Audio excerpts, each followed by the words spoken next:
Hey guys, how's it going and welcome back. In this video, we're going to work with yet another AlgoExpert question, so let's check it out.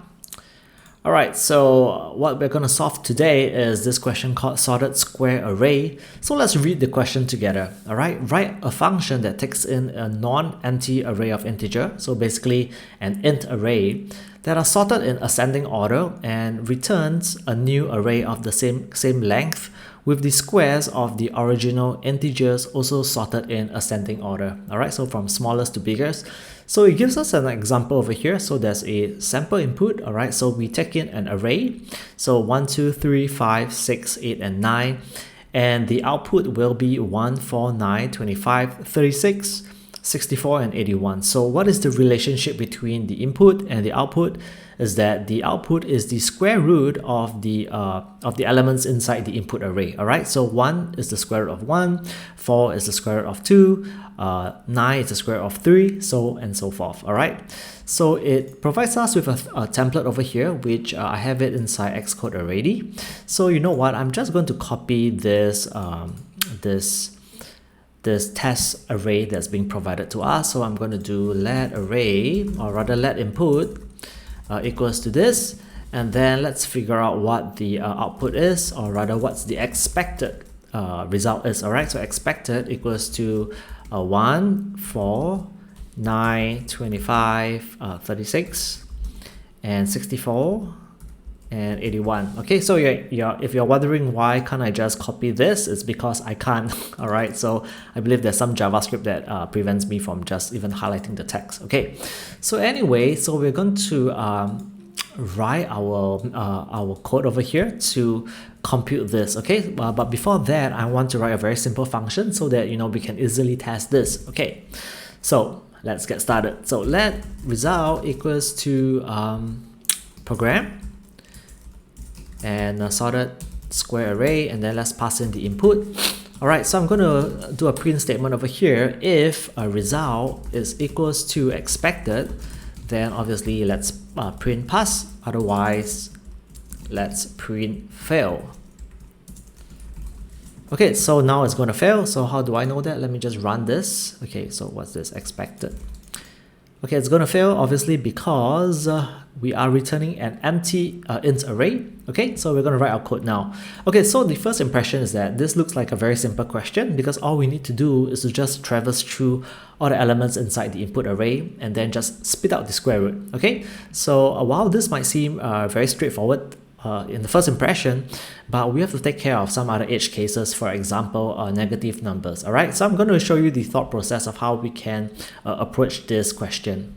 All right, so I'm going to firstly create a result array over here. So let's have this as an empty integer array in the meantime, and then we can do something like array dot for each.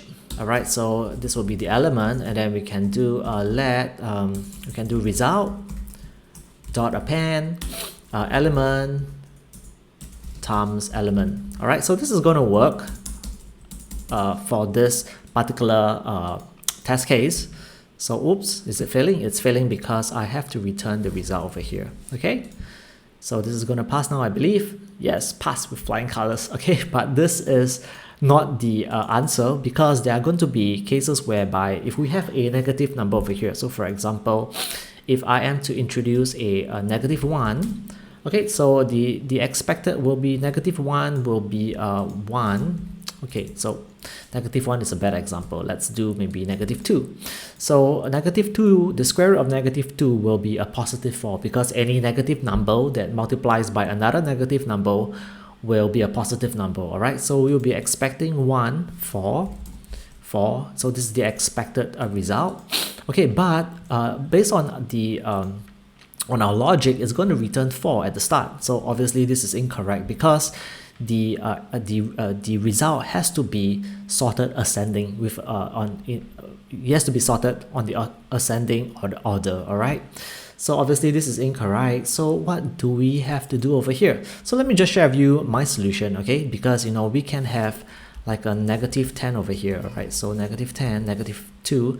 So if this is a -10, then the square root of a -10 will be 100, and therefore the expected array will be this. but obviously, you know, based on the logic that we have written, 100 is going to be written as the first element, which is incorrect. Okay, so the way to resolve this is to use something called the pointer system. All right, so I'm going to check the first element and the last element, okay, because I know that the square root of all these numbers will be the biggest on either ends. Okay, so -10 we will get 100, the square root of -10 we will get 100, the square root of 9 we will get 81. So these two numbers are bigger than the rest of the other numbers over here. All right, so what I'm going to do is this. Okay, so let me just change this. So I'm going to get the pointer, so I'm going to call this first pointer. So the first pointer is basically the first index, which is this one over here. Okay, so I will always want to compare the last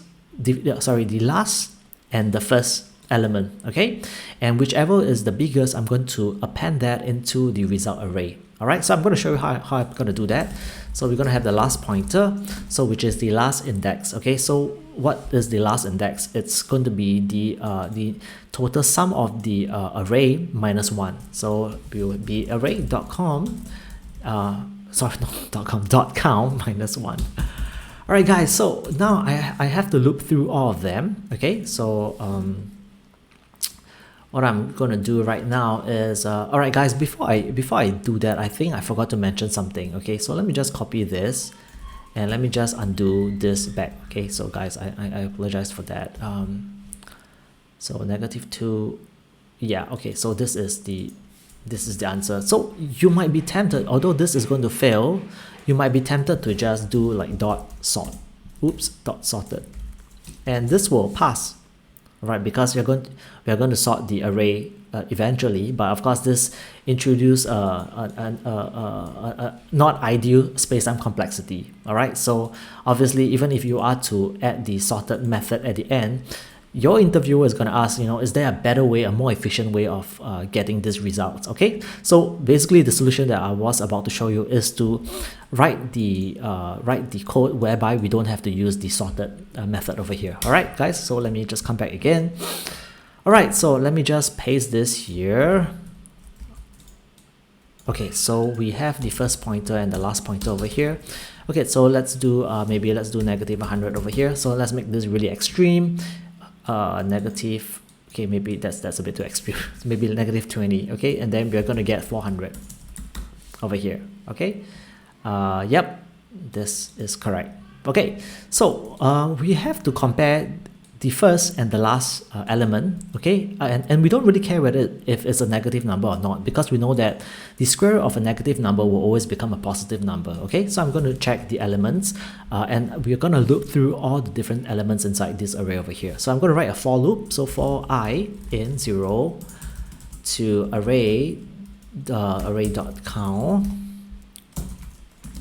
Okay, I'm not really interested in the index over here, so I'm going to just change this into an underscore. So I'm going to check the first and the last element. Okay, so let first element equals to array first pointer, and then I'm going to do a let last element equals to array and then last pointer. All right, so I'm going to check if last element is more than first element. Okay, then I want to append the last element into the result. Okay, so result dot append, and I need to append. Okay, I don't have a square root over here, so let me just create that really quickly. Okay, so let's create a function to do square root. So private func square, let's take in a value of type integer, and this will return an integer, and then the formula is return value multiplies by value. All right, so pretty straightforward over here. So I'm going to return the square of the last element. Otherwise, I want to append the square of the first element. Okay, so let me explain to you why we are doing it this way. Okay, so we're going to compare between these two, both ends. Okay, so obviously -20 is going to be bigger than 9. Okay, because this is 400 while this is 81, so we're going to append that into the array. And then once we append this one already, we are no longer interested in this index, and therefore we have to shift the pointer. Okay, we have to move to the right. Conversely, if this is bigger than this one, once we append this element into the result array, we have to shift the pointer to the back. All right. So for example, if this is let's say 30, okay, then this will be 900, I believe. 900. Okay. So if this is bigger than this, then we are going to append this, which is the 900, into the result array, and then we're going to move the pointer backwards to 9. Okay, so what's going to happen is this. So once we append the last element, we have to reduce the pointer. So last pointer will be negative minus 1. Conversely, if it is the first element, then we're going to do first pointer plus equals to 1.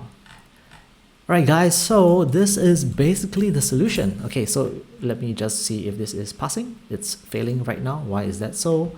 30 times 30. Let me see if this is correct. Oh guys, we cannot just append this directly into the result. We have to append this to the particular index. So I'm going to do it this way instead. So result.insert. I'm going to use the insert statement. Insert add. Okay, I'm going to pass in this thing, square. Okay, I want to have it at index 0. Okay, so I'm going to do the same over here as well. So maybe let me just copy this, paste this here, and just replace this like that. Alright guys, I hope that this is helpful. Let me just see if this is running and if we're getting the right answer over here. Alright, let's wait for this to run. So it says fail. Why is that? 400. Let me see why. Last pointer.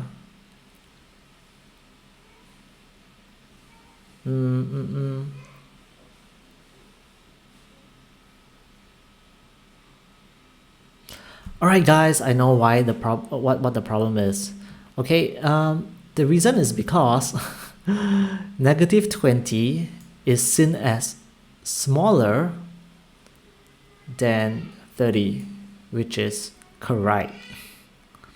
What I need to do is that if this is 15, okay, if this is 15, then what is the square root of 15? Okay, it doesn't matter. If this is 15, negative 20 will be seen as smaller than 15, but in fact it's not, because the square root of negative 20 is bigger than 15. All right, so what I need to do is to add the absolute over here. So it's ABS,